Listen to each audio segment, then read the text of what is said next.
Chapter 1 Preface. This book was not published for the purpose of displaying any literary ability I may possess, as I have never aspired to win fame by the wielding of a pen. Within its pages, however, I have attempted, in my own way and in my own manner, to make clear to the reader the inside or hitherto unpublished facts about some of the big cases I have handled during the 50 years I have made the prevention of crime and the tracking and punishment of criminals my profession. How well I have succeeded, I will leave it to the reader to judge. I am today, I believe, the oldest detective, in point of continuous service, in this or any other country. During my long career I have handled many important cases of which the reading public knows nothing about, for the reason that the men or corporations by whom I was employed did not hire me for the purpose of furnishing newspapers with the material with which to amuse or entertain their readers. Within these pages I tell how the work was done, and how the clues were found and put together. On the other hand, many cases referred to in this book have received much newspaper publicity, but in these articles the writers were not permitted to tell all the inside facts, how the work was really accomplished. These facts are made public for the first time. In a few instances I have changed or veiled the names of the culprits about whom the articles were written. For doing this I do not propose to apologize, however. These men are alive today and are leading upright lives. They have paid the penalty demanded by the law and society, and I cannot see where it would do any good to again publish their early digressions to the world. I have no disposition to willfully malign anyone, and names are only used in cases in which the facts are supported by documents in the archives of the courts of this country, Canada and Mexico, the scenes of my greatest activity. In selecting material for this book I have only used cases which were out of the ordinary, or in the unraveling of which some original or unique detective work was done. No attempt has been made to enlarge on the facts at hand. The book is just a simple narration of real detective work done on real cases handled by me, no attempt having been made to color them as an experienced writer would do, or as done to the work or the deductions of the phantom detectives by the writers of fiction. Hoping that the book will serve the purpose for which it is issued, I am, yours truly, Thomas Furlong. Chapter 2. Sidelights on the business. Elements necessary to make a good detective. Honesty and tenacity valuable assets. The profession has its parasites. All professions have their parasites and crooks. Among the lawyers you will find men who will commit a felony for a few paltry dollars to clear a client of a charge of petty larceny, providing he does not think there is a chance of his being caught. Among the doctors you will find men, and they have diplomas with larger red seals on them than has the commission of the President of the United States, who make a specialty of committing illegal operations and doing other things that are not considered either lawful or ethical. Among bankers you will find men who every day violate both the laws of the state and the government. High finance, they call it. The general public, however, knows and freely admits there are honest, upright, truthful lawyers, doctors and bankers, and highly honor each of these professions. But the aforesaid general public is not so charitable to detectives. The pettifogging lawyers and irresponsible penny-liners of the press have educated it up to believing that all detectives are thieves, thugs and blackguards, just because there are some men in the business who make the peddling of family secrets and the working up of evidence in divorce cases a specialty. I could never quite understand why this state of affairs should be true, for I know many men of as good moral character and just as honest and upright in the detective business as I have found in any of the other professions. Detectives are born, not made, that is, the successful ones, just as the successful lawyers or doctors or mechanics or merchants. Education does not always make a man a success in his chosen profession or calling. Unless he really possesses the peculiar makeup or fitness for what he chooses to make his life work, he will never reach the top round of the ladder of fame. Education, however, will help develop these necessary qualities, but that is all. In addition to all these qualifications there are others which the detective must possess. He must be scrupulously honest at all times, with himself and with those with whom he has dealings. He must be sober, truthful and reliable, and, in addition, at all times and under all circumstances, a gentleman. Tenacity and nerve are other valuable assets. A lazy man or a coward has no business in the ranks, and he must at all times be firm. To my mind a real detective should possess all the elements within his general makeup which would be necessary to make him a success at any of the leading professions. He should possess the keen perceptive abilities of a trained or successful journalist, be able to read between the lines, as it were, or recognize the value of a clue, as a journalist does the value of a bit of news. He must be well posted on the law, especially that part pertaining to criminals. He must have the foresight and judgment of the successful merchant or tradesman. He must be sympathetic and just to the same degree as the beloved pastor of a large congregation. And he must be an actor, one of the versatile kind of actors who can play any kind of a part or assume any character without months of rehearsing. He should at all times act natural, even while assuming a character, For if he overdoes the part he assumes it is more than likely to attract unusual attention to him, which a real detective should avoid at all times. Remember another thing. All crimes, 999 out of every 1,000, have a motive. True, these motives are often veiled and are not discernible at a mere glance. You must be a good diagnostician to handle these veiled cases, to diagnose them, as it were, as a learned physician diagnoses his cases when called to the bedside of a very sick patient. Find the cause. When you have found the motive for a crime, the balance of the work is usually easy. There is one more phase of the detective business that I want to refer to briefly. Many men believe they were created or born for the express purpose of becoming detectors of crime. They believe they have missed their calling. It makes no difference by what means they are making a living now, because they have not been called into the detective business, and many of them actually put in all their leisure time trying to catch on to a job, either in some municipal department or with some private agency. The truth is, not 1 in 10,000 of these men would make good, if the opportunity to do so was offered them. The chief of a detective agency does not go among these men who are laboring under the delusion that they have been called, when he wants men to do real detective work. He selects his recruits from among acquaintances in whom he has recognized the talents necessary for the making of good thief catchers or investigators. These are found in all professions and trades. Among the men in my employ can be found men who are capable of running the mechanical end of almost any kind of business, from a boiler shop to a composing room in a large printing house, or who could easily find, because of their qualifications, a good job in any large commercial or mercantile establishment. In conclusion, I will add that after the natural qualifications for a good detective have developed themselves, it takes more hard work and study to reach the pinnacle of fame than other professions require, and the remuneration is a great deal less, taking into consideration the hazardousness of the business. Chapter 3, The Preller Murder Case. True statement as to how the evidence which hung Maxwell was obtained published for the first time. The Preller murder occurred in the summer of 1885, in one of the rooms of the Southern Hotel, St. Louis, Mo. Clarence Preller was a young Englishman, as was also his slayer, Hugh M. Brooks. The discovery of the body, the apprehension of the murderer, his trial and execution, attracted the attention of the civilized world. The true story of the conviction of the perpetrator of this foul crime has never before been published. Hugh M. Brooks was a native of Hyde Park, a suburb of London, England. His father and mother were respectable people, and school teachers by professions. The young man was about 25 or 6 years of age when he committed this crime. He had never done anything but go to school, consequently was well educated.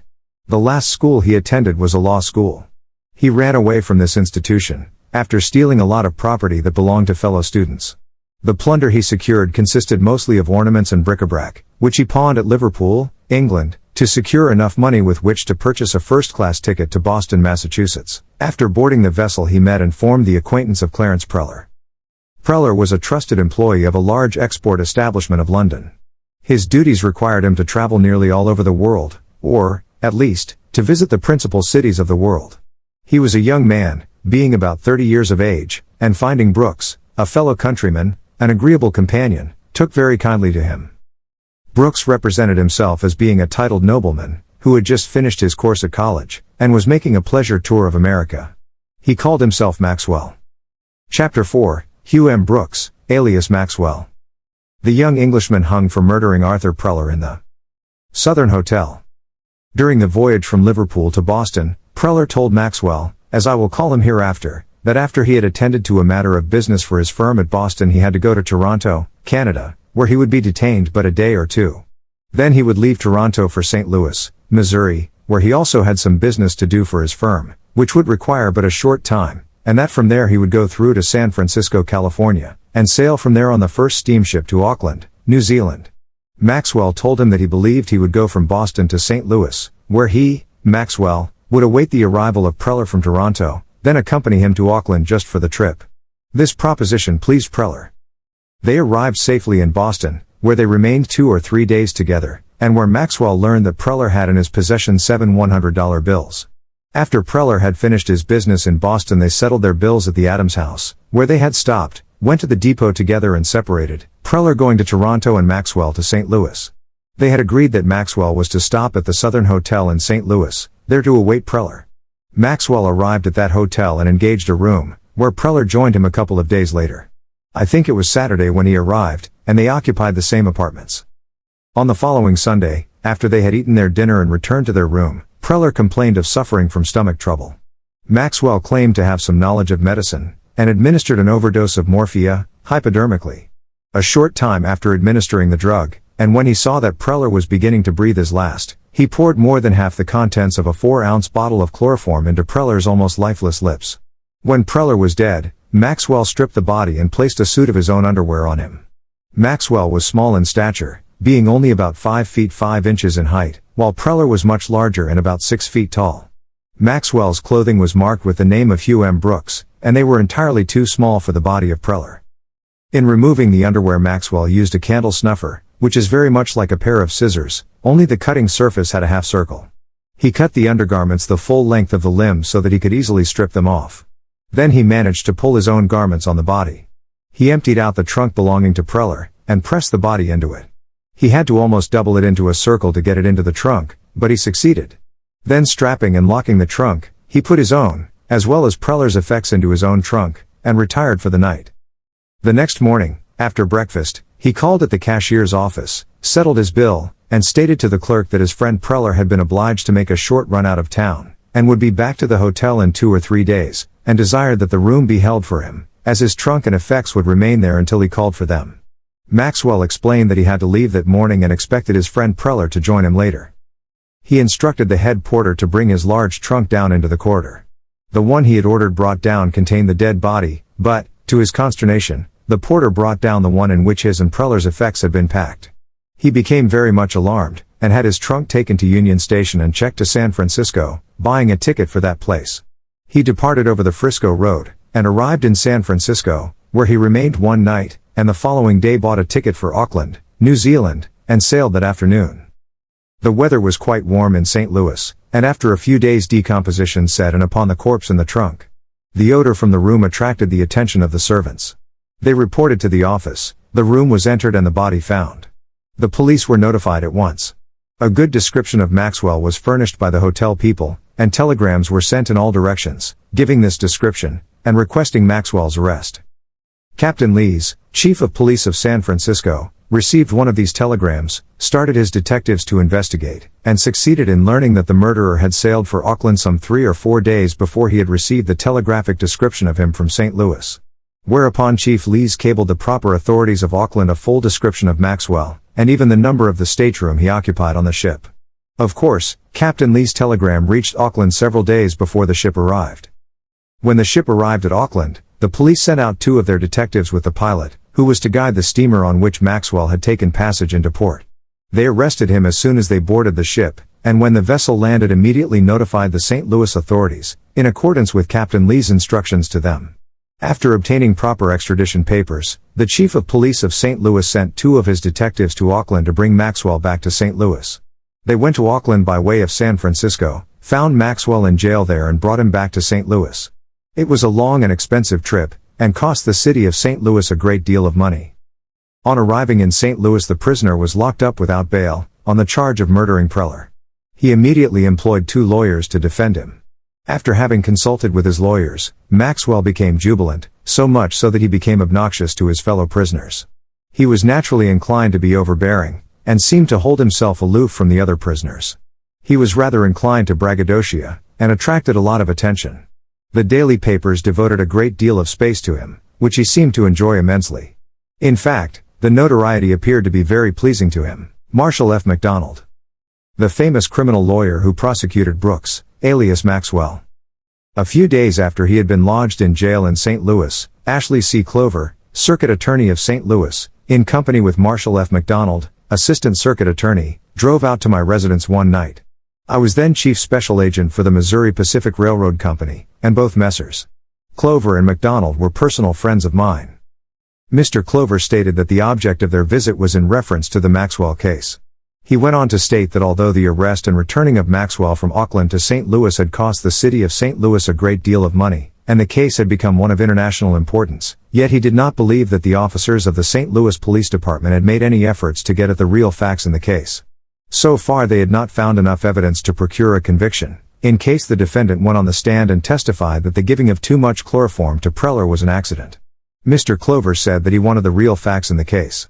For, he said, while there is scarcely any doubt that Maxwell caused the death of Preller by an overdose of chloroform, yet he may have done it innocently, and if such is the case, under our laws, he could not be convicted of the murder, and ought not to be, in my opinion. But, on the contrary, if he dosed him purposely and feloniously with forethought and malice, he ought to be convicted. If he did it innocently, and I could be assured of that, I would be pleased to ask the jury to acquit him, but, as I said before, if he is guilty it would be my duty as circuit attorney to insist on his conviction. And now, Tom, I want you to get the facts in this case for me. To which I replied, Mr. Clover, I really do not know anything about this case, except what I have read in the newspapers, and, of course, you know as well as I do that a man cannot base much of an opinion on a case of this kind on newspaper accounts, and, therefore, I wish you would give me a little time to think the matter over. I fully approve of the sentiments that you have expressed in connection with the case, and will be glad, indeed, to do all in my power to assist you. Both gentlemen said they wished that I would take the matter under advisement until the following evening at 8 o'clock, at which time they would again call at my house to talk the matter over with me. The following evening at the appointed time they called and were both apparently anxious to learn what I thought I could do in the way of obtaining the facts pertaining to the case. After the usual greeting, and when both had been seated, I said, Gentlemen, I have been thinking about the case in question, and have become satisfied that there were but two people who knew the whole facts connected with the case, and the facts that you now desire to know. One of these persons is now in jail, and the other is dead. In my opinion Maxwell is the only living person who knows the facts, and, therefore, he is the only person from whom these facts can be obtained. I believe I can get those facts from him, but I want you gentlemen to understand that I am in the employ of the Missouri Pacific Railroad Company, and, of course, they are paying me for all my time, but if I were not in their employ I could not do this myself on account of my being so well known. For that reason it would be necessary for me to select a competent operative to do this work under my instructions. I shall be glad to do this, or anything else that I can do to assist you in unraveling this case, with the understanding that I am not to receive any compensation for what I may do myself, but I shall expect you gentlemen to pay the operative that I may use in this work the same amount of salary that we are paying him, and his actual expenses. As I said before, I will do all that I can, but will neither expect nor receive any remuneration for my services. Tom, replied Mr. Clover, there is no fund provided by the city for the employment of outside talent for such work as this in question, but I expect to pay the expense out of my own pocket, and I shall insist on paying you for your services in connection with this matter. I answered, I will receive nothing for any work that I may do in the matter. At this point in the conversation Mr. MacDonald, who had been sitting quietly, listening to Mr. Clover and myself, said, Tom, how do you expect to obtain the facts in this case? That's what I would like to know. Mr. MacDonald, I responded, I feel that it would be easier for me to go ahead and do this work, than it would be for me to undertake to tell you how I propose to do it. Mr. Clover then said, Tom, I am going to place this matter in your hands. I want you to go ahead and get this thing started as soon as possible, as the defendant's attorneys are clamoring for a speedy trial, and I do not wish to keep them waiting any longer than I can help. You do this work in your own way and I will pay the bills. I said, all right. The next day I telegraphed to Philadelphia to an operative in my employ there. He was an entire stranger in St. Louis. I wired him to come at once, and not to stop at my office, but to come direct to my house on his arrival in the city, which he did. His name was John McCulloch. He was about 35 years of age, about 5 feet, 10 inches in height, and weighed about 200 pounds. He was well built, had a sandy complexion, and was rather a good-looking fellow. He was wearing side whiskers, or Burnsides, as they were called, and a blonde mustache, and looked very much like an Englishman. He was truthful and honest, and of sober habits, but a little thick-headed, or, in other words, dull of comprehension. In instructing him it was necessary to explain each detail fully, and sometimes it would seem as if it were necessary to take a hammer and pound the instructions into his head, but when he once understood thoroughly what you wanted him to do he would carry out instructions to the letter. Right here it might be well to take the reader into my confidence. I had decided to get my operative, McCulloch, into jail, where he could meet Maxwell, without the knowledge of the local police officers. After explaining the nature of the case to him, I instructed him to procure the leading daily papers of St. Louis, dating back to the time of the murder, and to read every line that had been published relative to the case. This he did, and it took him about 3 weeks. I met him each evening during the time and rehearsed with him what I wanted him to do, from the time he was arrested, and how he should act after his arrest and incarceration. Early in February, 1886, I succeeded in getting possession of a few blank checks from the office of D.S.H. Smith, who was local treasurer of the Missouri Pacific Railroad Company in St. Louis. Being chief special agent of the road I had occasion to visit the local treasurer's office frequently, and being well known, not only to the local treasurer, but to all of his office force as well, I had no difficulty in obtaining the blank checks without the knowledge of Dr. Smith, as the local treasurer was called by most of the people who knew him, or any of his clerks. My chief clerk was a good penman, and was familiar with the signature of Dr. D.S.H. Smith. I had him practice for some time on imitating Dr. Smith's signature, and found that he could imitate it so clearly that it would have been accepted as genuine by any bank teller. While I wanted a fairly good imitation of the signature, I did not want it to be so good that it would be received at the bank.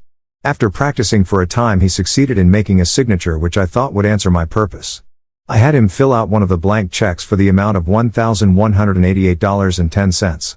I then gave this check to McCulloch, with instructions to him to present it to the paying teller of the Mechanics Bank, which was then on 4th Street. He was to present this check at 9:45 sharp, the following morning.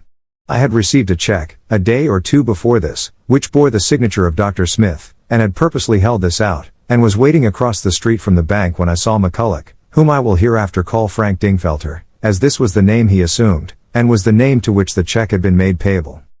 On entering the bank, Dingfelter went to the window of the paying teller, Mr. Warner, and presented the check.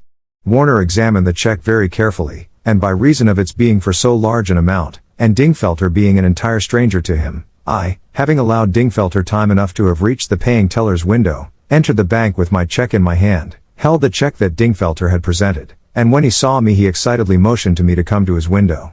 On reaching the window, Warner commanded me, in an excited manner, to arrest that man, pointing to Dingfelter. I said, "What do you want him arrested for?" Warner, holding up the check, said, "Why, he has presented a large fake check bearing the name of Dr. Smith, for nearly $1,200. Why, you know Dr. Smith's signature?" I replied, "Yes, here is one of Dr. Smith's checks. I know this is genuine, for I saw the doctor sign it." He compared the fake check with mine, and I said to Mr. Warner, "While I am not an expert on handwriting, I do not believe that Dr. Smith wrote that signature." Mr. Warner exclaimed, "I am positive he did not." Then turning to Mr. Dingfelter, I asked, "Where did you get this check?" "I got it from Dr. Smith," was his reply. "Does Dr. Smith know you?" I asked. In rather a gruff manner he answered, "Yes, he knows me." "Will you go with me and see Dr. Smith?" I asked. "Well, I do not know whether I will or not. I don't know who you are," he replied. Whereupon I laid my hand on his shoulder and said, "You will either accompany me to Dr. Smith's office, or I will send for a patrol wagon, take you to police headquarters and have you locked up." "Are you an officer?" he asked. To which I replied, "Yes, I am the chief special agent of the Missouri Pacific Railroad Company." "Oh, well," said he, "that is different. I will go with you and see Dr. Smith." It was drizzling rain the morning of this occurrence, was quite chilly, and the streets and sidewalks were wet and slippery and dirty, as the streets of St. Louis were not kept as clean at that time as they are now.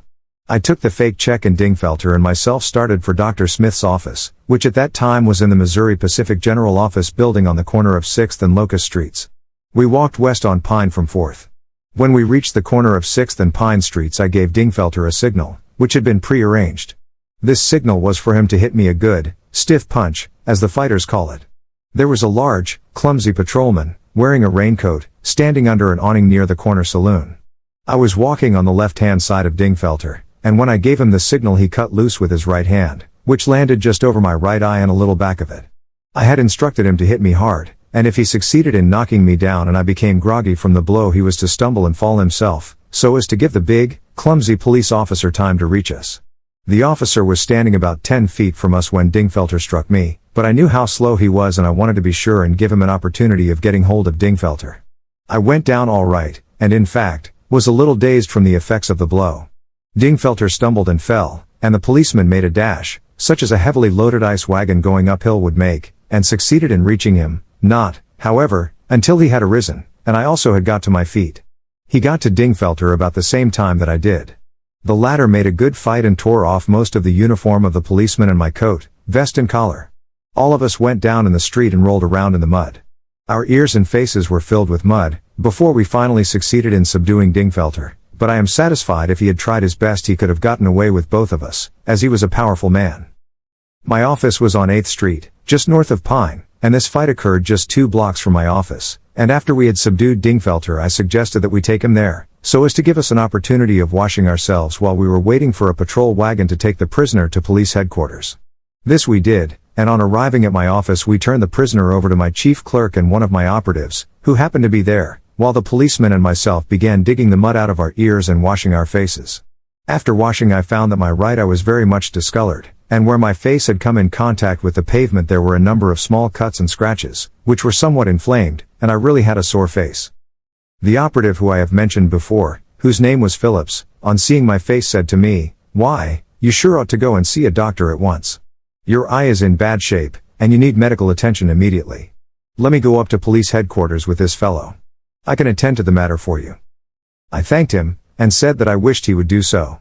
I told him what had occurred at the bank, and instructed him to make a complaint against Dingfelter accordingly. In due time the patrol wagon arrived and the police officer and Phillips escorted Mr. Dingfelter to police headquarters. At this time Huey O'Neill was chief of detectives, and Major Lawrence Harrigan was chief of police for the city of St. Louis. As soon as Dingfelter was hustled into the detective's office in the Four Courts, Chief O'Neill and a squad of his men immediately set about searching him. They found in one of his inside pockets a letter, addressed, sealed and stamped, but apparently which Dingfelter had forgotten to mail. It was directed to San Francisco. They also found about $75 or $100, and some other articles, all of which were taken from him and placed in the police department archives for safekeeping. The letter was eagerly opened and read. This letter was quite lengthy, and was just such a letter as one crook would write to another. There was then, and had been for some time previous, a gang of bank swindlers working the cities of the Pacific Coast, and the newspapers had been printing a great deal about the operations of this gang several weeks prior to the time of which I write, and for this reason the detectives of St. Louis were led to believe by the finding of the letter that they had struck something which might lead to the capture of the bank swindlers. The contents of the letter appeared in the afternoon papers. Some of these papers censured me for having failed to discover this letter. After reading the comments of the papers regarding this letter, I would have considered myself very stupid, indeed, for having missed the letter, were it not for the fact that I knew that I had not had an opportunity to search Mr. Dingfelter up to the time he assaulted me and the officer on Pine Street, and then I also knew it had taken me about 2 hours to compose and dictate that same letter. Dingfelter was locked up, of course, and the time was set for his preliminary hearing, to be several days later. In the meantime the St. Louis papers were devoting lots of space to Dingfelter and his alleged crime, a relief to the newspaper readers, as they had begun to grow tired of reading day after day about Maxwell and what his attorneys expected to do for him. From the time of Dingfelter's arrest up to the time of Maxwell's trial, the newspapers scarcely mentioned the latter's name. Some of them occasionally mentioned my name in rather a joking manner, because I had been stupid enough to miss that letter. When Dingfelter was called for his preliminary hearing he was promptly remanded to jail to await the action of the grand jury.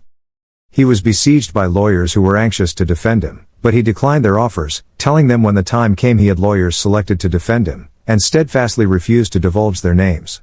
The second day after his arrest Dingfelter was allowed to mingle with the other prisoners in what was called the bull ring. An allotted time is given to the prisoners each day in this place for exercise.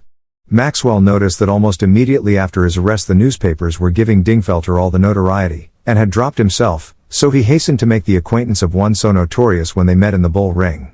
This was the only opportunity of meeting him, and from the first time that Maxwell saw Dingfelter he never lost an opportunity of talking with him, and he stuck to Dingfelter like the proverbial fly to the horse.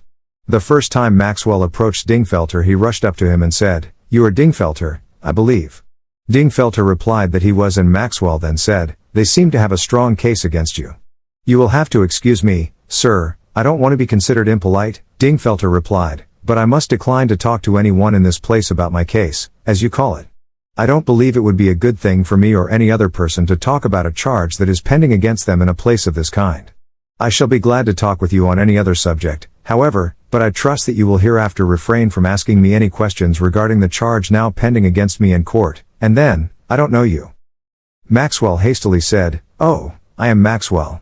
I am the fellow who is charged with the murder of that man Preller, who was killed in the Southern Hotel, and whose body was found in a trunk. I was arrested at Auckland, New Zealand, and brought back here to St. Louis to stand trial, but I have been assured by my attorneys that I will be acquitted. They have no proof against me, and just as soon as I can get a trial, why, of course, I will go free." "So you are Maxwell," said Dingfelter. "I have been reading in the papers about you, and if you will pardon me for saying it, it seems to me that you have already been talking too much about your case. If you are not guilty of the crime with which you stand charged, why you ought to be acquitted, and I hope you will be." After this first interview between Maxwell and Dingfelter, He and many other prisoners looked upon Dingfelter as being a wise and unusually smart prisoner. Dingfelter was in jail 47 days, and during all that time Maxwell never let an opportunity pass without talking to him. I received daily reports from my operative, a task which I found very difficult, and it became more difficult by reason of the Southwestern Railroad strike, which broke out on March 4, 1886, and continued during Dingfelter's stay in the St. Louis jail. Being chief special agent for the Gould system, my time was occupied in protecting the railroad company's property, and in apprehending people who were continually committing illegal acts. I was occupied almost day and night in this work. From Dingfelter's daily reports I learned that Maxwell had admitted that he had killed Preller for the purpose of obtaining 7 $100 bills that he knew Preller to have, as he had shown him the money in the Adams house at Boston, before they separated there. He also had pawned the plunder for the money which had brought him to America, and that he had made Preller believe that he was connected with the titled family of Maxwell, that his right name was Hugh M. Brooks, and that he would like to place himself under the guidance and advice of an able crook, as he believed Dingfelter to be, when he gained his liberty, as he was sure he would, in the near future. He told Dingfelter in detail how he had killed Preller by administering an overdose of morphia, hypodermically, of how, after dinner on the fatal Sunday, Preller had complained of a pain in his stomach, that he, Maxwell, saw that was his opportunity for carrying out the plan he had already formed for taking Preller's life in order to secure the money, that he had provided himself with a large quantity of morphia and the hypodermic syringe, and that he had also procured 4 ounces of chloroform, for the purpose of administering it to Preller immediately before death, to prevent the body from becoming rigid, as it does immediately after death, as, said Maxwell in his explanation to Dingfelter, I had to conceal his long body in the trunk, which was so much shorter, and I did not want to cut off his limbs, fearing that the trace of the blood would betray me. On receiving Dingfelter's report relative to the use of the morphia and the murder, I at once reported the fact to Messrs. Clover and MacDonald, who immediately arranged with 2 of the most prominent doctors in St. Louis to examine the body of Preller for traces of the morphia. Messrs. Clover, MacDonald, the doctors, an official of Bellefontaine Cemetery, and myself, went to the cemetery, where Preller's body had been buried, exhumed the body, and the doctors made the necessary examination, keeping what they discovered to themselves, and they did not divulge anything about it until called on to testify at Maxwell's trial, when they said that the traces of the hypodermic syringe were plainly visible on the arm, and that traces of morphia were found. When Maxwell was arrested, a quantity of morphia was found among his effects, and also the hypodermic syringe, but up to this discovery neither had been considered in connection with the murder, as it had been taken for granted that Preller's death had been caused by chloroform.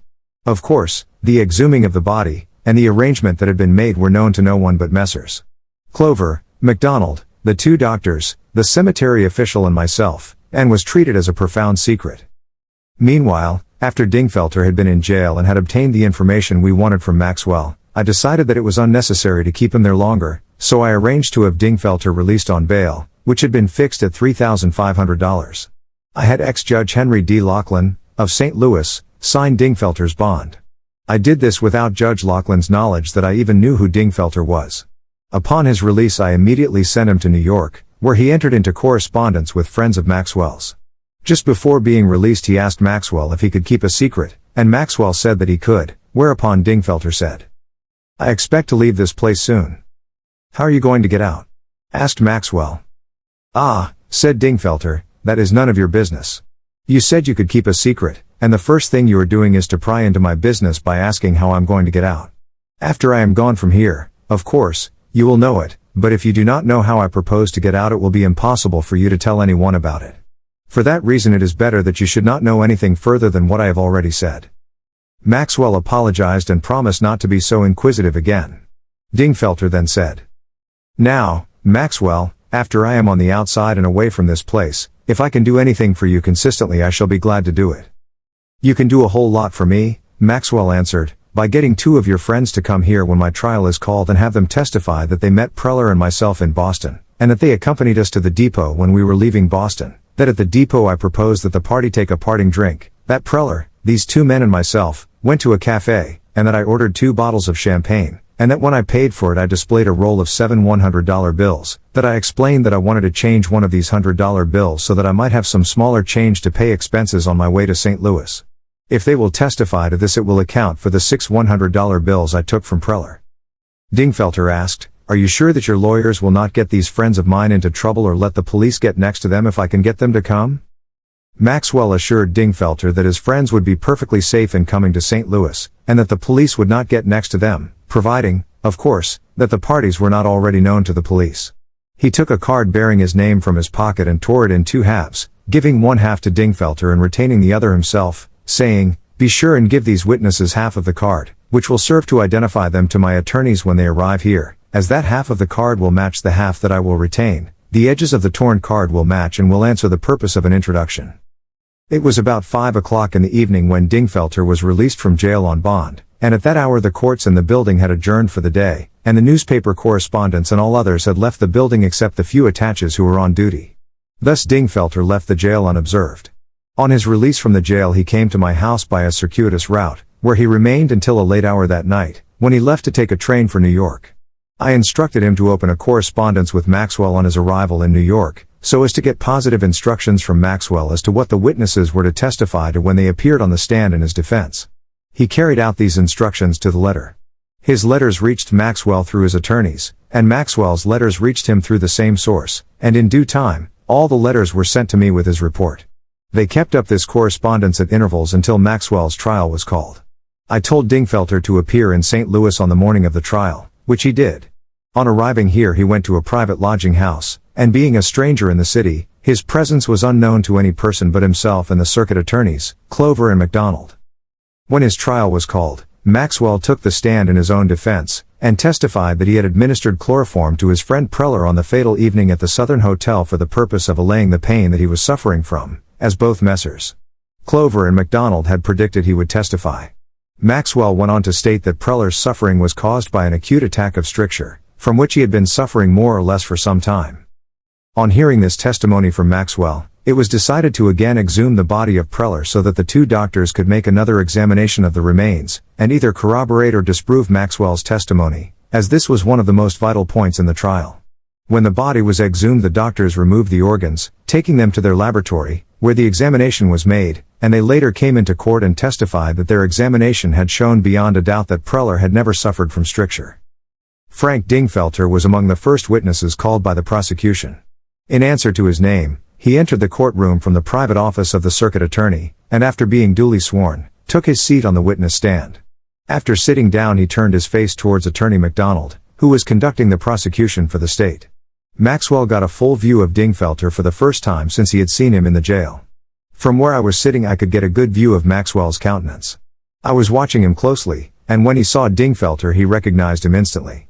He turned ashy pale and nearly fainted, and would have fallen out of his chair were it not that he was partly supported by one of his attorneys who was sitting beside him. He hurriedly communicated to his attorney that he had recognized Dingfelter, whereupon the attorneys for the defense became very much excited. Dingfelter was asked by Attorney MacDonald the following questions. What is your name? A. John F. McCulloch. Where were you born? A. Wilmington, Delaware. How old are you? A. 30 years. What is your business? A. Detective. By whom are you employed? A. Thomas Furlong. Do you know the defendant in this case, pointing to Maxwell? A. Yes, sir. Where did you first become acquainted with him? A. In the city jail. Were you a prisoner in the jail? A. Yes, sir. What were you charged with? A. I believe it was forgery. When and where were you arrested? A. I was arrested at the Mechanics Bank on the corner of 4th and Pine Streets, this city, by Thomas Furlong, who was afterwards assisted by a police officer, whose name I do not know. Why did Furlong arrest you? A. He was commanded to do so by the paying teller of the Mechanics Bank. Why did the teller cause your arrest? A. Because I presented a check bearing what purported to be the signature of D.S.H. Smith, local treasurer of the Missouri Pacific Railroad Company. The paying teller told Furlong, in my presence, that the signature was a forgery. Did you know it to be a forgery? A. I did not. Where did you get this check? A. Mr. Furlong gave me the check and instructed me to present it at the bank, as I did, and told me that he would be at the bank when I presented it. Was Mr. Furlong there? A. Yes, he came into the bank while I was at the teller's window. That was when Mr. Warner, as I believe the teller's name is, told him to arrest me. Then you do not know whether the check was a forgery or not? A. No, sir. I was only obeying the instructions of my employer, Mr. Furlong. I guess he can tell you all about that check. The courtroom was crowded, and as soon as Dingfelter stated that he was a detective, one of the city detectives rushed out of the court, pell-mell, to the office of the chief of police, which was in the opposite end of the building, and informed the chief of what had occurred. The chief rushed into the courtroom, and from that time on consternation seemed to prevail among all the authorities around the Four Courts building. Dingfelter was kept upon the witness stand for about 2 days, and during his entire direct testimony, nearly every question asked him by the prosecuting attorney was objected to by the attorneys for the defense. After McCulloch, as I will call him by his right name hereafter, had been excused from the witness stand, I was called. After being duly sworn and the preliminary questions asked, I was told, by the prosecuting attorney, to state to the court and jury how I had been approached by Mr. Clover and himself, and what I had done in connection with the case. I gave a detailed account of my work from the start up to that moment, being interrupted occasionally by an objection from the defendant's counsel. When I had finished my direct testimony, all of which has already been related, the counsel for the defense began to cross-examine me. My cross-examination consumed nearly a day and a half. The defendant's counsel first wanted to know how long I had been in the detective business. I answered that I had first become engaged in the business in September, 1862. The attorney said, "Then you have had a great deal of experience?" I answered that I had, and then he said, "Where did you get this check?" Exhibiting the check in question. I asked permission to examine the check, which was granted by the court, and after looking at it carefully I answered, "This is one of the blank checks that I took from Dr. Smith's office in the manner already described." Question: Then you stole this check from Dr. Smith's office? A. I took that blank check from Dr. Smith's office without his knowledge or consent. Q. Who filled out this check and signed Dr. Smith's name to it? A. That check was filled out by one of my employees. I stood alongside of him while he filled it out. He did it under my instructions, and if he had refused to do it I would have discharged him, and he knew it, and if the law has been violated in any way I am responsible for it. The attorney for the defense insisted that I give the name of the person who filled out the check, but the court overruled the question on the ground that I had assumed the responsibility. The counsel for the defense then said, "You know that you were violating the law by having this check made out as you did you not?" I replied, "Under certain conditions, it might have been a violation of the law." Counsel for the defense asked, "You know that it was a forgery and forgery is a crime under the law?" My answer was the same as before, that it would have been forgery under certain conditions. But he insisted on me answering him direct yes or no. At this prosecuting attorney MacDonald appealed to the court, stating that the witness could not answer the question with a direct yes or no unless permitted to explain what the certain conditions referred to were.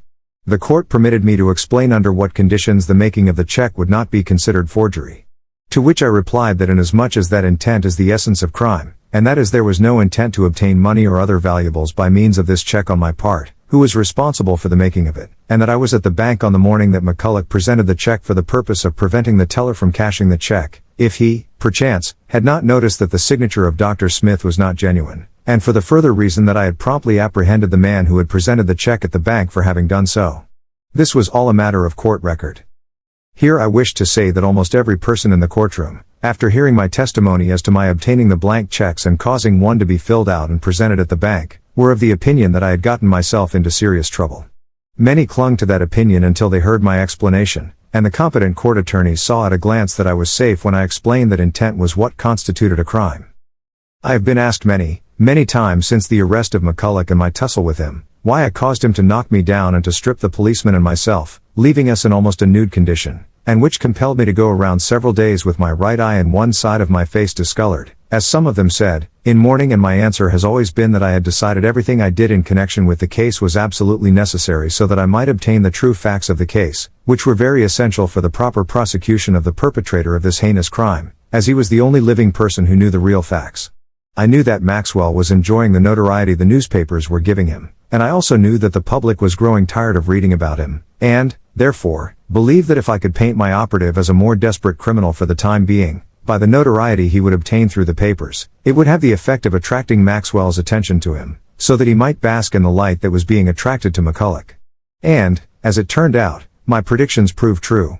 I deemed it necessary to have McCulloch slug me and make the fight that he did with the police officer and myself in order to allay any suspicion that might arise in the mind of the chief of police or any of his men. The chief was an alert and experienced officer, and if he suspected for a moment that McCulloch was not what he represented himself to be, or that he was connected with me, he would have undoubtedly exposed our scheme, and thereby destroyed our efforts, which were for the honest purpose of serving the ends of justice. Both McCulloch and myself were acting parts, and from the result it seems that the parts were acted well.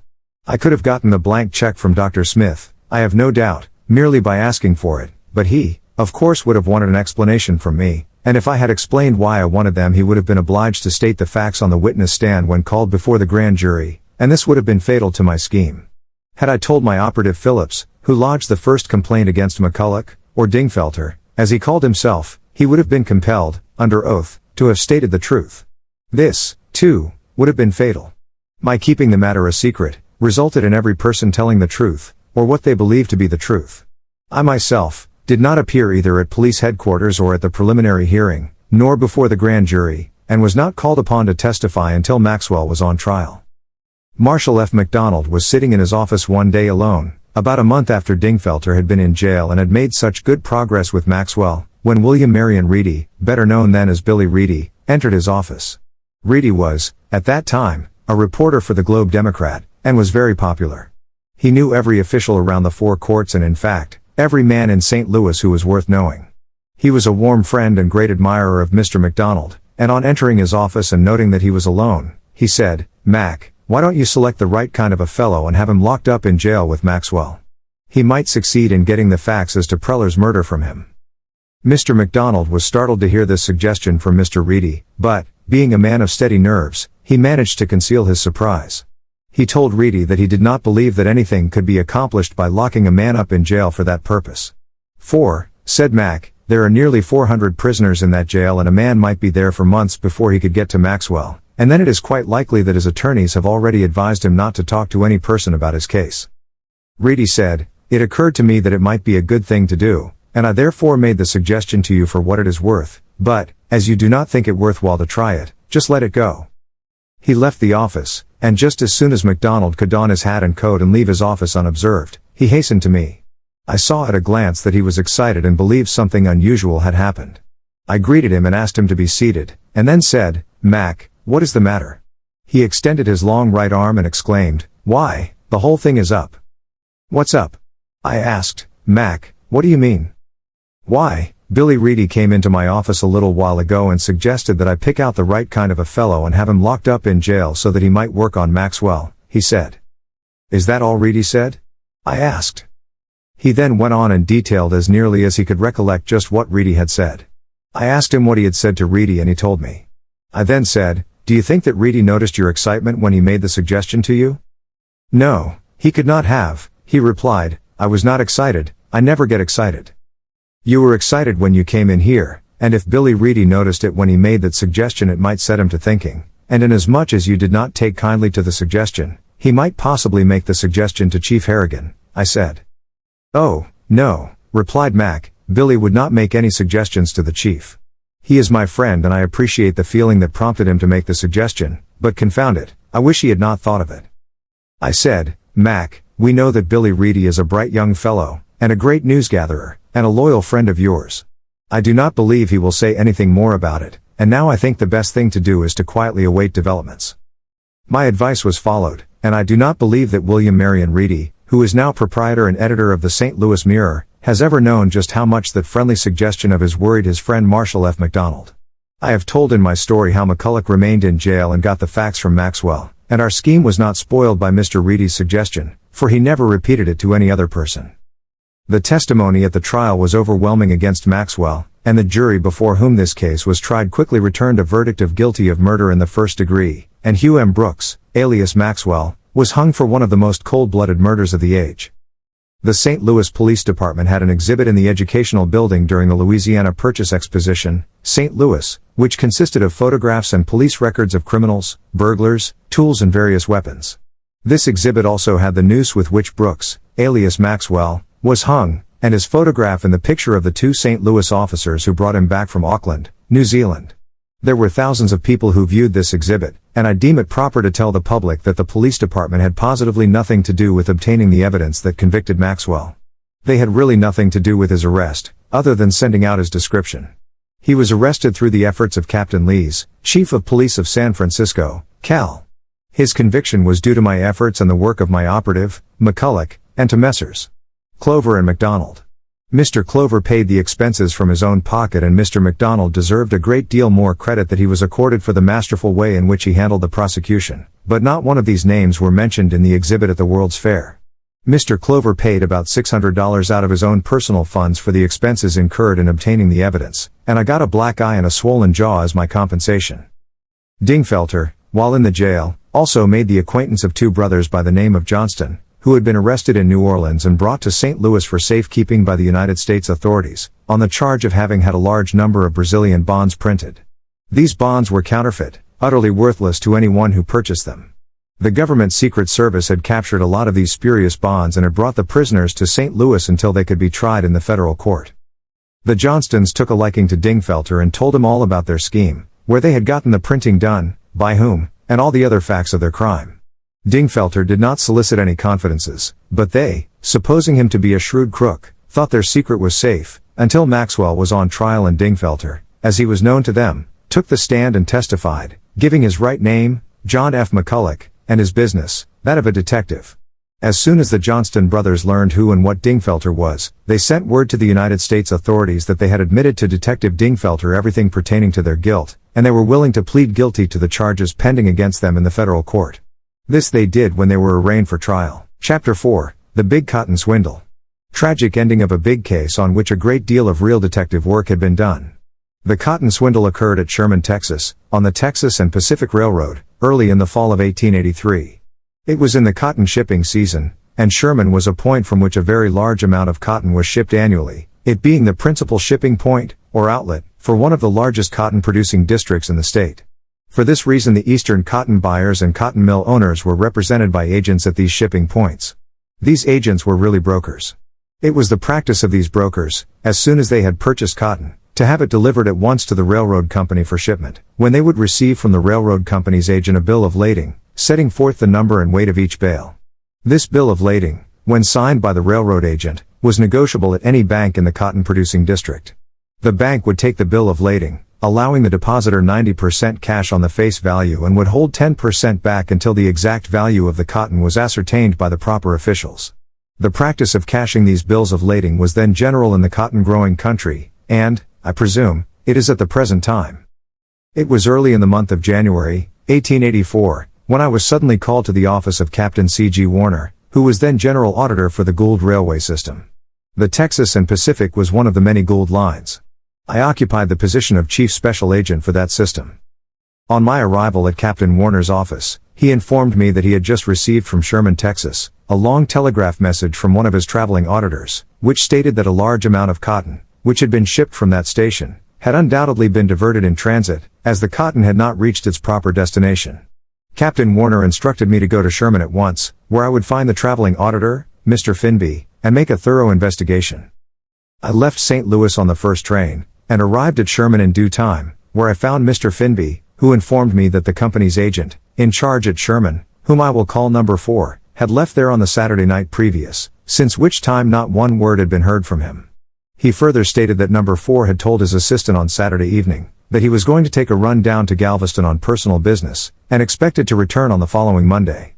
It then being Wednesday, and number 4 not having returned, Mr. Finby had become aroused and wired the head of his department at St. Louis, which accounted for my appearance in Sherman. I at once began my investigation, with a view of locating number 4, the missing agent.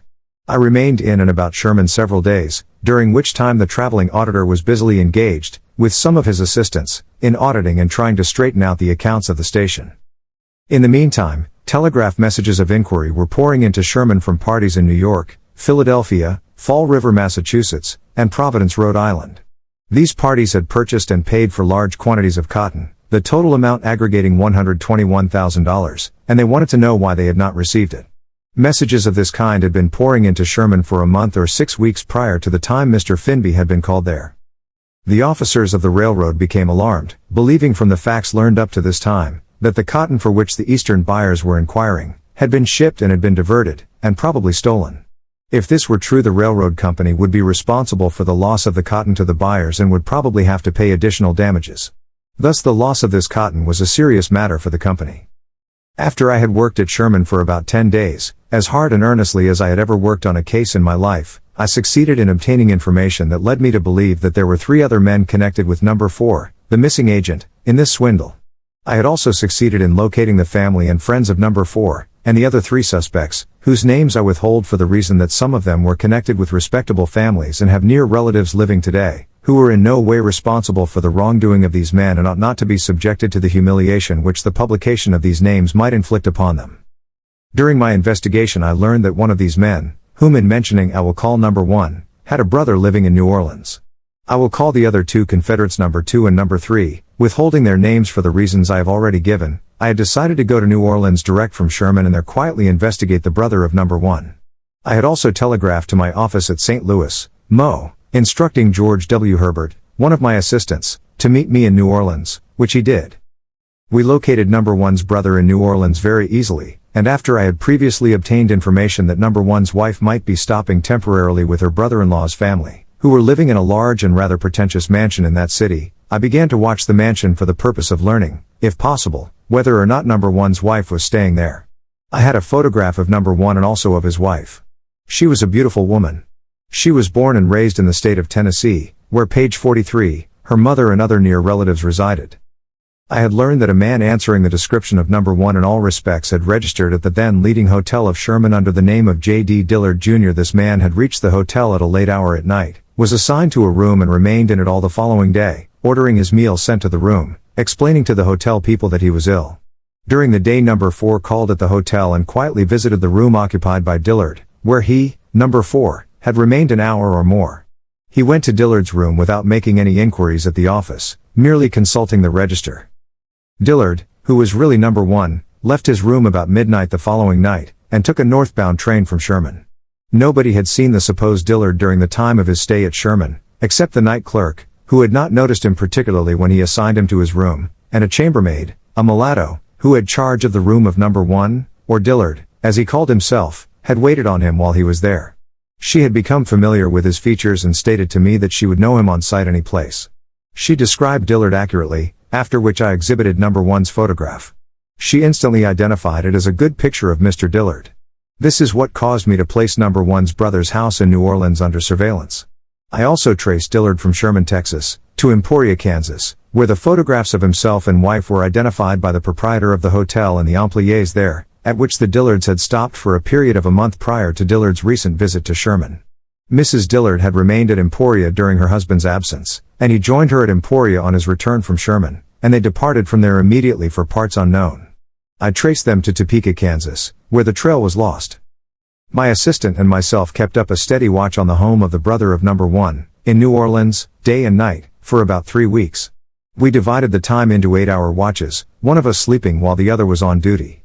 It was one of the most difficult tasks of the kind I had ever undertaken, for the reason that I was personally known to the chief of police of New Orleans, who was a friend of mine.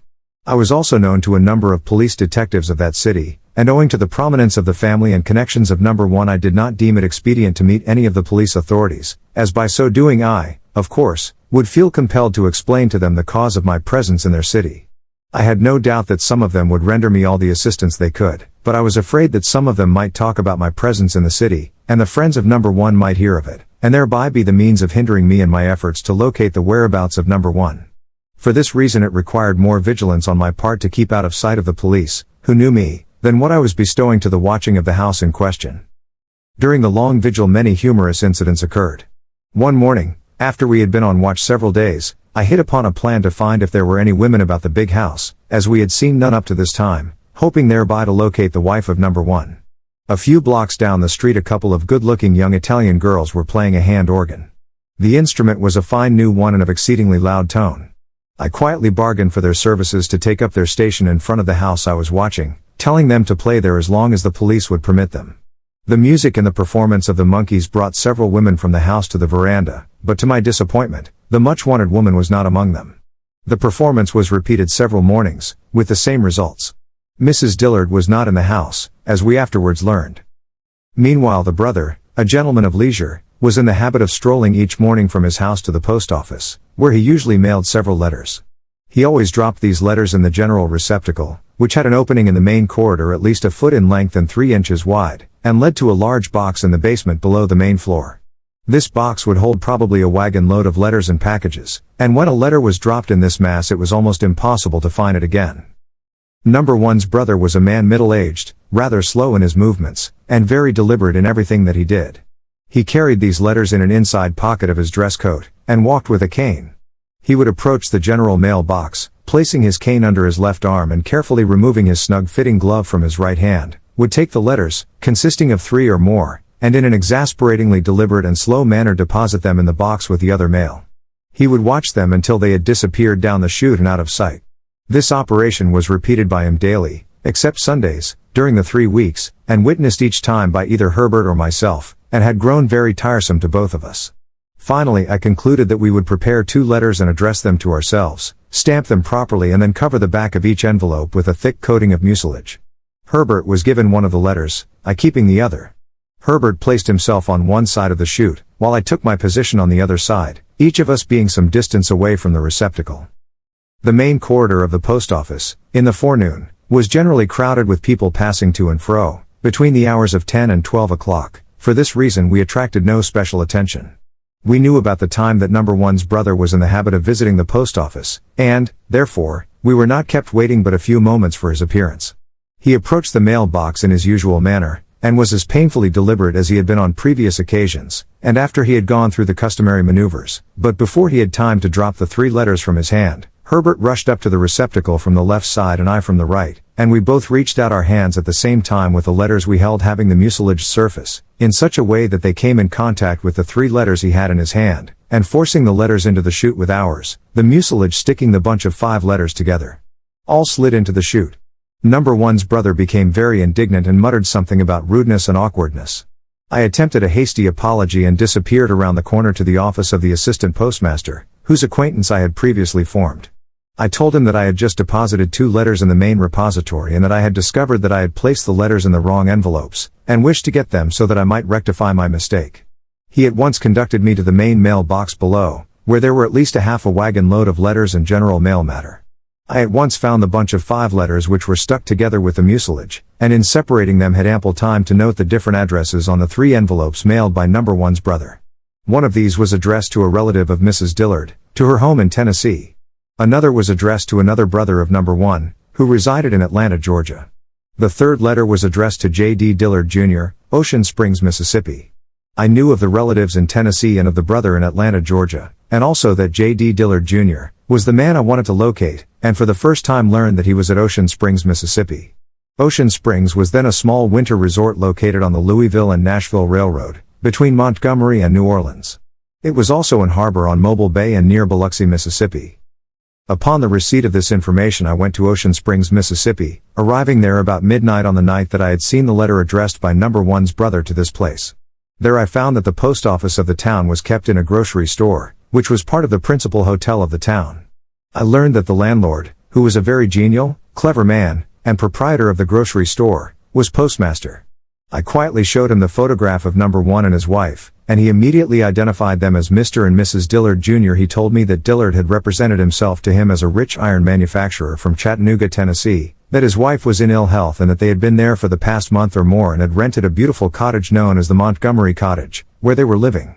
This cottage was situated on a small peninsula, which extended from the mainland, dividing Biloxi Bay from Mobile Bay. It was about 2 miles from the post office at Ocean Springs. The positive and ready manner in which the postmaster identified the photograph satisfied me beyond any doubt that I had succeeded in locating Number One.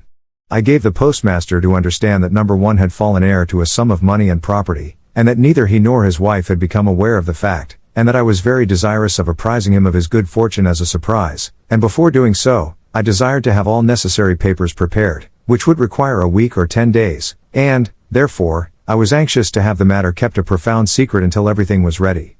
The postmaster readily promised me that he would not mention the matter to any person until I gave him permission to do so, and after making these arrangements I felt perfectly safe in not arresting Number One until I had secured the proper papers authorizing the same. It was necessary for me to obtain requisition papers from the governors of Mississippi and Texas. It would take about 8 or 10 days to accomplish this, as proper complaint had to be lodged at Sherman, Texas, request for the requisition had to be sent from Sherman to Austin, Texas, and the request of the governor of Texas to the governor of Mississippi for the extradition papers, at Jackson, Mississippi, where the agent for the state of Texas had to appear in person to receive the papers. I had myself appointed as the agent for the state of Texas. At the conclusion of my understanding with the postmaster of Ocean Springs, I took a night train to New Orleans, where I met George Herbert, and instructed him to go on the first train to Ocean Springs, and on arriving there to represent himself as an invalid and to act the part. He was naturally thin and had a sallow complexion, usually without any color. He represented himself as having just passed through a severe attack of rheumatism, and claimed that he had been advised by his physician to come to Ocean Springs, where he should spend at least a month during his convalescence. He equipped himself with 2 heavy walking canes, which he carried continuously during his stay at Ocean Springs, and while he made good progress walking, he seemed to bystanders to do so with some difficulty, but the balmy climate of the resort seemed to benefit him greatly, and he appeared to improve daily while there. He was instructed by me to meander around and to get to the Montgomery cottage, providing, of course, if he could succeed in so doing without arousing any suspicion, and if he did succeed in getting inside of the cottage, that he was to make a diagram of the place and surroundings, which Herbert could do nicely, as he was a good draftsman. He succeeded admirably. He formed the acquaintance of number 1, whom he met at the post office on the second day after his arrival. He also met him again the following day at the same place, when number 1 gave him an invitation to come over to the cottage and take a sail on the bay, as he, number 1, had a very nice sailing yacht, which he kept anchored in front of the cottage. Herbert accepted the invitation and visited the cottage the following day, when number 1 introduced him to his wife, mother-in-law and brother-in-law, who happened to be at the cottage making a visit. He belonged in Tennessee. Herbert was also introduced to a young woman, about 30 years of age, who was rather good-looking, a brunette and of medium size. This woman was introduced to him under an assumed name, as we learned within a few days thereafter that she was really the wife of the missing agent. Herbert was invited to luncheon at the cottage, and took a short sail with number 1, number 1's wife and the brunette lady before mentioned. The yacht was a schooner rigged, of about 20 tons burden, and was skillfully manned by a man about 35 years of age, black curly hair, a little bald, about 5 feet, 5 or 6 inches in height, weighing probably 130 or 35 pounds, dark complexioned, and inclined to be slender, hollow-cheeked, and had somewhat of a consumptive appearance. Herbert was not introduced to this man by his host, but thought nothing of the matter, believing the sailing master, who was always in uniform, to be simply an employé of number 1. Herbert made a good diagram of the interior of the cottage, as well as the entrances and the grounds and outbuildings. After that he made daily visits to the cottage, when the weather permitted, the occupants seeming to enjoy and encourage his visits. He had made arrangements with the livery stable for the services of an old, but gentle horse, and an old-fashioned buggy, in which he drove around every day. Herbert forwarded the diagram to me along with his daily reports during my absence from Ocean Springs. All this time I was busily engaged in procuring the necessary papers and making arrangements to effect the arrest of both number 1 and number 4, as upon receipt of Herbert's accurate description of the sailing master of the yacht, I had become satisfied that the sailing master was none other than number 4, the much-wanted agent. In due time I procured the papers and proceeded to Canton, Mississippi, which was the county seat for Ocean Springs. I there found Sheriff Clark of that county. As sheriff he was commanded in the requisition papers to render me, as agent for the state of Texas, all assistance I needed in, page 51 making the arrests. I found Sheriff Clark to be a fine, affable gentleman of the old school. He was an ex-Confederate captain, having served through the Civil War, had been elected sheriff of his county at the close of that conflict, and had succeeded himself in office up to the time of which I write. I requested the sheriff to go with me himself and furnish one of his deputies. We left Canton, which was about 20 miles north of Ocean Springs, about 10 o'clock at night, and arrived at a station 5 miles north of the springs an hour later, where we left the train, as we did not deem it safe to get off the train at Ocean Springs. I had been informed by Herbert, with whom I was in daily communication, that number 1's brother-in-law visited the depot at Ocean Springs at night so as to see everybody who got off the night trains at that station. He also stated that all passenger trains passing that station were seen by some person connected with the cottage. I omitted stating heretofore that both number 1 and number 4 were good telegraph operators, and Herbert, while inspecting the premises, had noticed 2 tiny copper wires running into the cottage, and had followed them from the cottage to the Louisville and Nashville Railroad, and later discovered that these wires were connected with the commercial wire of the Western Union Telegraph Company, that ran between New Orleans and the north.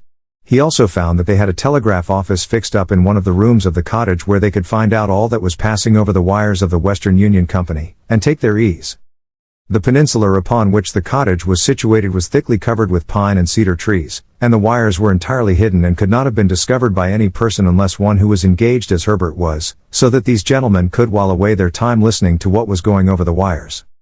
After leaving the train, Sheriff Clark, his deputy and myself leisurely walked down the tracks to within a quarter of a mile of Ocean Springs, and then making a detour around the station, we reached the peninsula south from Ocean Springs, at which point I had arranged to meet Herbert. It began raining the evening before we had left Canton, and continued to rain all night. It was in the month of February, and was a cold and chilly rain. The night was inky dark.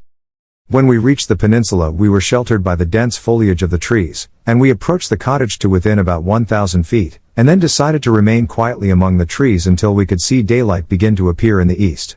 At the first appearance of daylight Herbert and myself reconnoitered, circling the cottage, he going one way and I the other. We found that everyone was apparently asleep. We then went back and reported to Sheriff Clark and his deputy. We surrounded the place, Herbert and the deputy covering the rear of the cottage, and the sheriff and myself going to the front door and rapping for admission, which was denied. After we had rapped for admission we could hear the window shutters being pushed open and the inmates peered out of the windows and discovered that the place was surrounded, or rather guarded, on each side. Finally Sheriff Clark told the occupants that unless they opened the door that we would force it. After some parleying the front door was opened. The door was a double door and only one half of it was opened, and very suddenly number one's brother-in-law, a very tall and slender individual, appeared in the open door with a double-barreled shotgun in his hands, but before he had time to raise the gun to a shooting position, he found himself covered with two double-barreled guns, one in the hands of the sheriff and the other in my hand. Upon being ordered to drop the gun he did so promptly.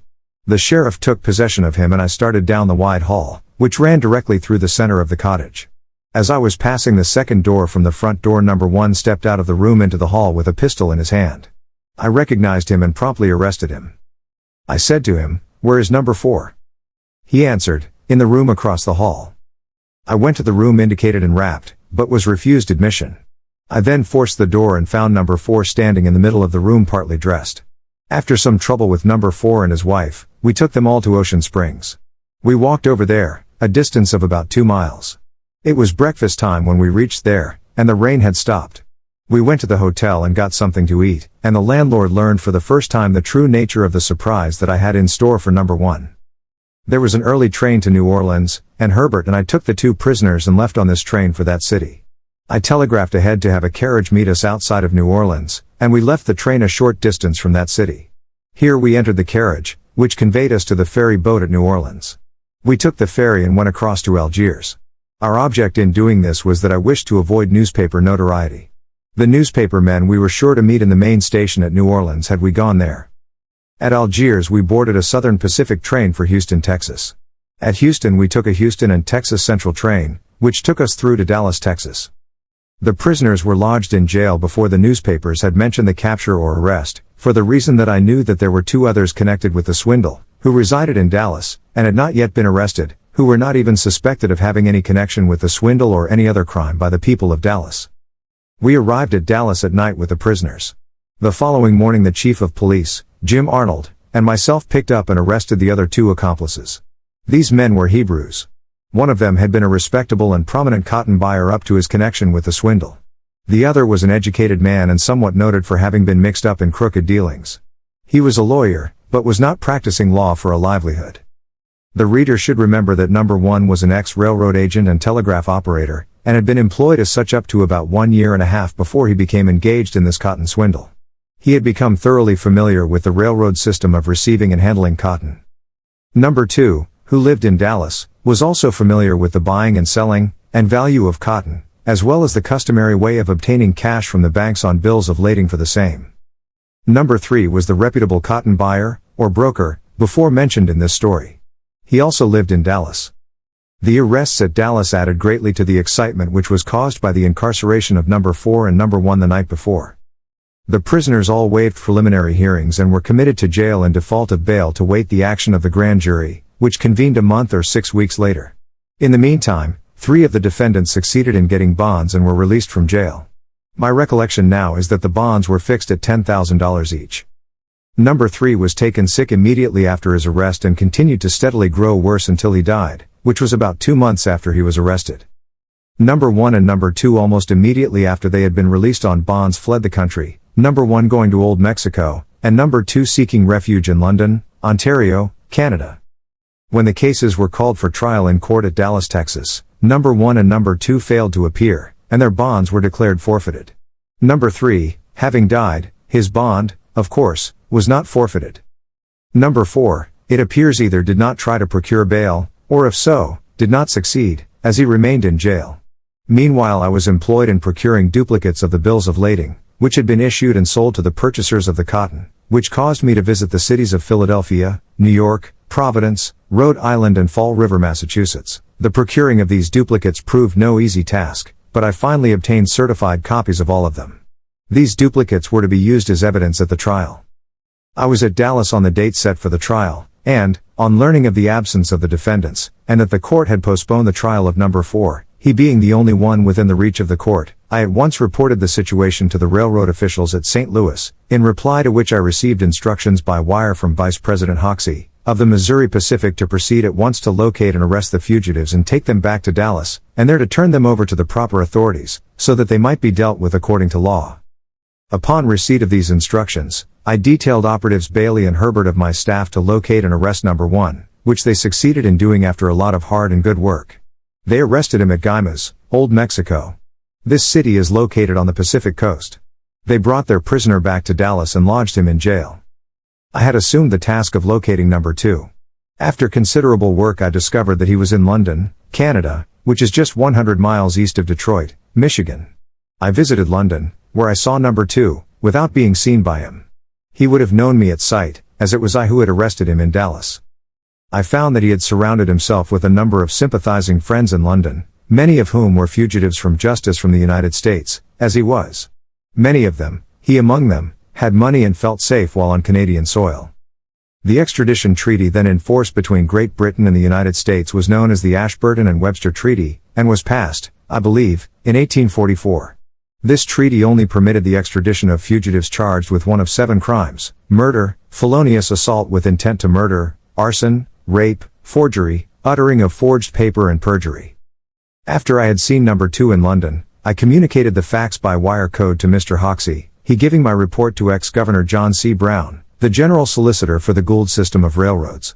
His headquarters were in the same building with Mr. Hoxie's at St. Louis. Governor Brown was thoroughly conversant with this case, and had a national reputation as a lawyer, and when told by Mr. Hoxie of the whereabouts of number 2, he at once wired me, by code, to try my best to induce number 2 to accompany me across the line of Canada into either Michigan or New York State. If I succeeded in getting him across the boundary line, I could hold him in either state until extradition papers could be secured from the governor of Texas. From the instructions Governor Brown had wired me, I was satisfied that the governor was not familiar with the statutes of Canada pertaining to extradition. If I had attempted to induce the fugitive across the Canada line for the purpose of arresting him without legal authority, I would be subjecting myself to prosecution for kidnapping. If convicted of that charge under the Canadian statutes, I would have been sent to prison for a term of from 2 to 7 years. Knowing that it was impossible for me to obey Governor Brown's instructions, I employed a young attorney, or barrister, as they are called in Canada, whose name was McBride, and while he had been practicing law but a few years, he was recommended to me very highly for his ability and integrity. During my consultation with him, I explained to him fully that the bills of lading, which had been used in the cotton swindle, had been signed by the company's agent in blank and then turned over by the agent to number 2 in blocks. Number 2 had then filled out each blank for various numbers of bales of cotton, setting forth the number of bales and the weight of each bale in the regular way. He then turned the bills of lading thus prepared by him over to number 3, whom the reader will remember was a cotton buyer. Number 3 placed these bills of lading in various banks at Sherman, Dallas and other Texas towns. He drew cash from the banks for the face value, less 10%, for the purpose heretofore stated. After explaining all this to Mr. McBride, I asked him what crime these men had committed under the statutes of Canada. He promptly answered, without even referring to the statutes, that under the Canadian law, they were all guilty of forgery and having uttered and published forged paper, including the company's agent who had signed each of these bills as agent. I said, supposing these men had fled from the United States and were found in Canada, could they be arrested and extradited back to the United States for trial? Yes, he said, they surely could, under the provisions of the Ashburton and Webster Treaty, which provides for the extradition of fugitives who are legally charged with the crime of forgery, or of uttering and publishing forged paper. But, I said, Mr. McBride, the company's agent signed these bills of lading. He replied, I understand from you that the agent had received no cotton. Am I right? I answered, yes, he received no cotton. Then, said Mr. McBride, the agent signed the bills of lading for fraudulent purposes, and therefore his signature was unauthorized by the company who employed him, and under the Canadian law he is a forger, while the other conspirators would be guilty of uttering and publishing forged paper. The penalty would be just as severe for the latter offense, under the Canadian law, as it would be for forgery. I neglected to state that after I had located number 2, at London, Ontario, the railroad company's attorneys were informed by the judge who presided over the criminal court at Dallas, Texas, that in his opinion the fraudulent bills of lading heretofore described were not forgeries, as they had been signed by the company's agent, and for this reason, I presume, Governor Brown instructed me as he did, he knowing that the fugitive, number 2, could not be extradited from Canada unless we could substantiate a charge for forgery against him. No doubt, at the time, Governor Brown believed the ruling of the Texas judge was correct. All of which I fully explained to Mr. McBride, to which he replied, a Texas judge has no jurisdiction in Canada, and his opinion or construction of our law would amount to nothing here. And if you find any fugitive from the United States in Canada, who has been connected with the swindle, you will have to identify them as being the right parties, and then set forth the manner in which the swindle was enacted and the amount of money or property secured by the swindlers, and it does not make any difference what name the Texas statutes or the Texas judge gives the crime committed in the manner you have described to me, it would be forgery here. You must understand that you must comply with the requirements of the Canadian laws in order to extradite a fugitive from Canada. If you should find your fugitive here in London you can, if you desire, go to any other county or city in the province of Ontario and make your complaint, have a warrant issued for the arrest of the fugitive, bring an officer from that county or city to serve the warrant, arrest him here and take him immediately before the magistrate who issued the warrant, and have the prisoner committed to jail for 2 weeks without bail.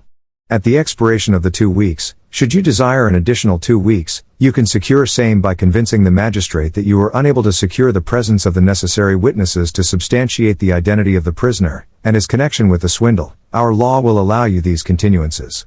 After the prisoner had had his preliminary hearing, if the testimony offered should be sufficient to satisfy the magistrate, he would then fix the bond at the amount of 4 times the amount involved in the swindle, which would be in this case nearly $500,000. After McBride had finished the foregoing advice to me, I thanked him and paid him his fee, which was only $10, and went to Chatham, Ontario. Chatham is the county seat, about 50 miles west of London, and just halfway between London and Detroit, Michigan. I found the Queen's Counsel at Chatham, to whom I fully explained my case. Whereupon, he verified and approved the advice I had received from Mr. McBride of London. I at once filed the necessary complaint, and procured a warrant for the arrest of number 2. The warrant was addressed and given to the Chief of Police of Chatham, who accompanied me back to London, where I pointed out the fugitive to him. We arrested him immediately and took him to Chatham, where he was locked up as a fugitive, and his hearing set for 2 weeks later in accordance with the Canadian law. The reader will remember that when I first located number 2 in London he was surrounded by newly found friends there, a number of whom were fugitives like himself.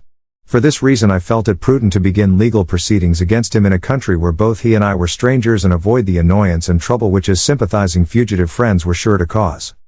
As soon as number 2 was safely lodged in jail I wired Governor Brown at St. Louis, Missouri, stating that I had arrested and locked up number 2 on the charge of being a fugitive from the state of Texas, United States of America, that the hearing was set for 2 weeks later and that while passing through St. Louis on my way to Texas, I would stop over long enough to report in person to him. In about 2 hours I received his reply, which was a severe reprimand, and read as follows: Why did you disobey my instructions when you knew that I had instructed you as to what the Texas judge had decided, and therefore, the fugitive could not be extradited from Canada under the existing treaty, nor in accordance with the Act of Congress, which provides for said treaty? Answer. Signed, John C. Brown. To which I answered as follows.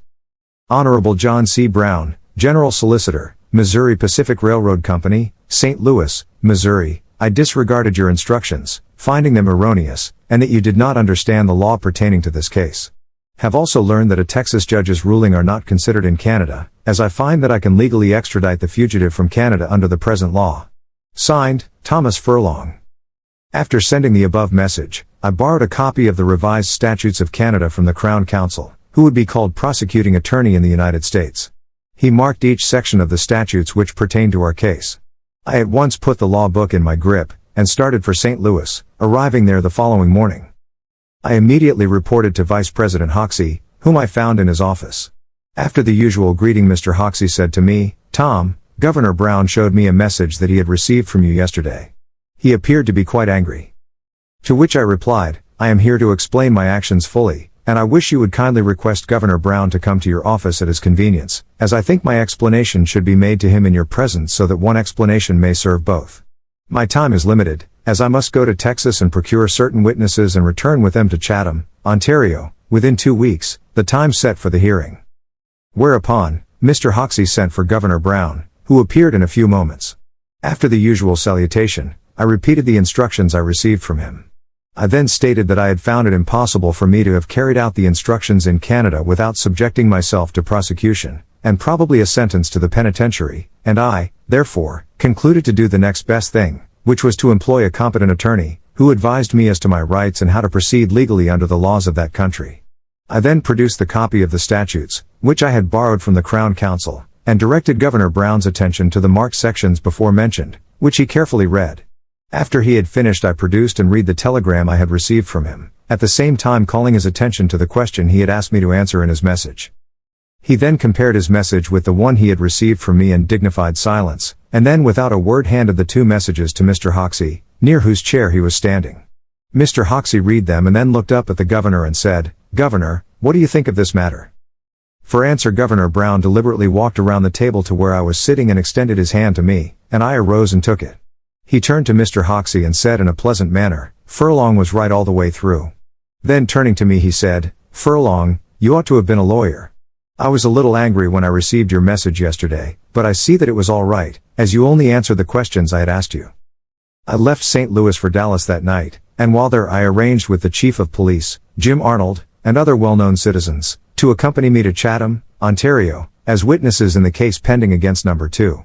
These witnesses had all known Number 2 for years, and were familiar with his reputation as to truth and veracity, his business connections, etc. The witnesses and myself arrived in Chatham in time for the hearing of Number 2. The judge, after hearing the evidence, committed Number 2 to jail without bail to await extradition papers from the President of the United States and the Governor General of Canada. Number 2 was defended in the hearing by two noted barristers, who at once appealed to a higher court. In due time the appeal was argued and the action of the lower court sustained, whereupon Number 2's counsel had the case taken up to the Privy Court at Toronto.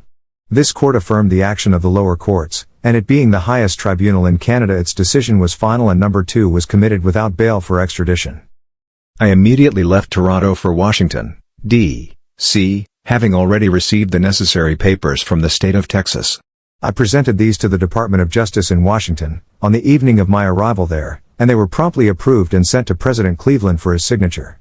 By the way, these papers were the first of their kind ever signed by President Cleveland, it being but 4 days after his inauguration for his first term as President of the United States. The papers were delivered to me and I left for Chatham, Ontario, for the purpose of taking Number 2 back to Dallas, Texas, for trial and bearing the commission of President Cleveland to do so. The following day the train on which I was riding stopped 20 minutes at Canandaigua, New York, for dinner. As I was eating my dinner, a messenger boy called out my name at the dining room door. I answered and he handed me a telegram, which was from the High Sheriff of Chatham, and read as follows. When my jailer went to the cell occupied by Number 2 at 12 o'clock today, he found him dead. Had apparently been dead an hour. Cause of death yet unknown. Probably heart failure. I wired him that I would be in Chatham on the following morning. On my arrival there a post-mortem autopsy was made of the body of Number 2, and it developed that he had committed suicide by taking laudanum. The sheriff and the jailer have never been able to satisfy themselves as to how Number 2 got possession of the poison. He had friends and relatives who lived at Jackson, Michigan, who called at Chatham and identified the body, and took it to Jackson for burial. I then returned to Dallas, Texas, so as to be present at the trial of Number 1 and Number 4, they being the only two of the swindlers left for trial. When I had first arrested the swindlers and placed them in jail at Dallas, the prosecuting attorney called me to his office and told me that the defendants had employed a number of the most able attorneys at that bar to defend them, and he said that he thought that the railroad company ought to permit him to select an attorney to assist him in the prosecution of the defendants. I told him that I had no doubt, but that General Solicitor Brown would do so if he would make the request of him. He replied that as I was going direct to St. Louis that he wished me to make the request for him, which I did. When I delivered his request to Governor Brown, he replied that Captain Tom Brown, of Sherman, Texas, was the railroad company's attorney in that district, an able lawyer, and he would be glad to instruct him to assist the prosecuting attorney in every way that he could, or, He would furnish him any other of the company's attorneys in Texas, should he believe their assistance necessary, and that he would take it up with the prosecuting attorney at Dallas and make all the necessary arrangements. I communicated these facts to the prosecuting attorney. Later, Governor Brown informed me that he, the prosecuting attorney, had selected a lawyer to assist him who was not in any way connected with the railroad service, and that he had suggested that this assistant should be paid a fee of $5,000 or $6,000 by the railroad company for his services. Governor Brown further stated that the attorney selected for an assistant was not looked upon with favor by either himself or any of his assistants. Some of the assistants connected with the legal department of the railroad company, under General Solicitor Brown, refused to associate themselves with the cases if the man selected by the prosecuting attorney was connected in any way with them. His services were refused, and Captain Tom Brown went to Dallas for the purpose of assisting in the prosecution of the two remaining accused swindlers. I had turned the duplicate bills of lading over to Captain Brown, and on the morning of the trial of number 1 and number 4, he placed these papers in his overcoat pocket with other documentary evidence. He was a little late and hastened into the dining room, leaving his coat and hat on a rack in the corridor of the hotel. When he finished his breakfast and returned to his overcoat, he discovered the papers had been stolen. When the cases were called into court, the prosecuting attorney asked that a nolle prosequi be, page 66, entered in the cases, thus letting two of the principals in the swindle go free. Thus ended the cotton swindle, the most gigantic swindle of this kind that had ever taken place in the United States, or, I believe, in any other country up to that time. Captain Tom Brown was afterwards elected as judge of the Supreme Bench of Texas, and was always esteemed as an able jurist and a thorough gentleman.